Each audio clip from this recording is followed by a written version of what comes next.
Majority Leader Eric Cantor, and you have suggested the president lacks seriousness and leadership when it comes to the Middle East issue. When it comes to foreign policy, the White House calls this profoundly offensive. State your point. Well, Bill, we saw the interview that President Obama conducted with 60 Minutes the other night, and in the interview, I mean, it was very clear that the president feels we've made a lot of progress in the Middle East and that perhaps we've experienced a few bumps in the road, was his terminology. Well, the problem with that assessment is I think it misses the point on the ground in the Middle East. It misses the growing threat that our ally Israel faces in the region, as well as our other allies in the Gulf, by a growing bravado in Tehran. I think that, again, the president has demonstrated that there really isn't a central rudder, if you will, to our foreign policy coming out of the White House.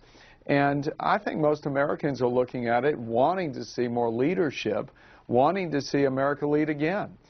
We just heard Mitt Romney at the Clinton Global Initiative, and I think that Governor Romney's statement there indicates that he is going to be very focused on America's role as a leader globally, and that we have an obligation as the most prosperous, most free country on earth to be there for other freedom-loving people as they continue their struggle to gain the saints that we enjoy here at home. We're still working through this story with Ambassador Stevens, as you know, by the day, and it has been suggested by Republican leaders in the Senate that if the threats against Ambassador Stevens were real and perhaps written down in a diary or they existed between Tripoli and Benghazi, that somewhere in the State Department there are cables that suggest the threat is real as well.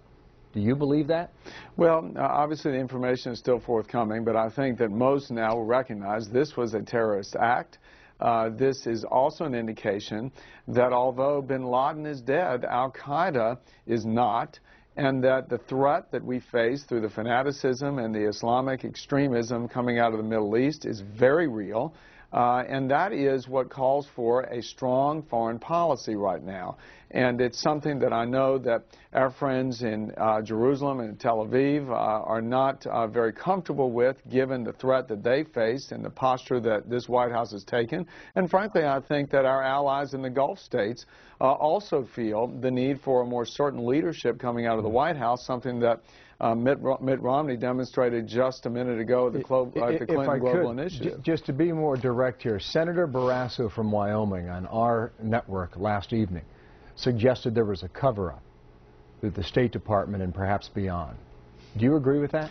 Well, all I can say is the initial response out of the White House after the assassination of our ambassador was less than I think acceptable, to say the very least. And this notion that somehow we saw the White House deploy not only Ambassador Rice but others on the networks throughout that last Sunday, and with imparting knowledge or a view that frankly didn't match with the reality, I think raises a lot of questions as to where the administration stands, why the security wasn't there. In the aftermath of the death, where was the security that existed? Why were other networks allowed access and the diary uncovered by the ambassador as well? All these are questions left unanswered by the administration, and I think reflect, again, a real concern that Americans should have